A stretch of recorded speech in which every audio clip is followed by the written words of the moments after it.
Здравейте, аз съм Жак 59 от VBLOX и това е епизод на Как да. В този епизод смятам да ви покажа как да забележите някоя песен с помощта на Virtual DJ. Може да е Virtual DJ Pro, няма някакви проблеми.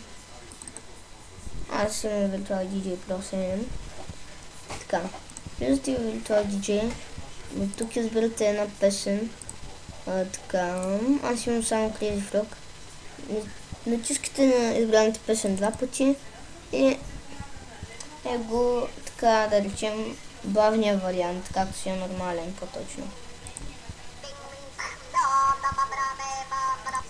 Добре, сега ще го върна, извинете за шума, който ще дойде.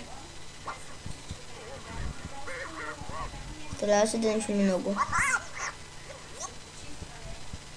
Надявам се да се получи дънчи много. Сега, това го дърпате, ей това, тук където ми е мишката. Курсора, т.е. Ето тук това го дърпате надолу и пускате.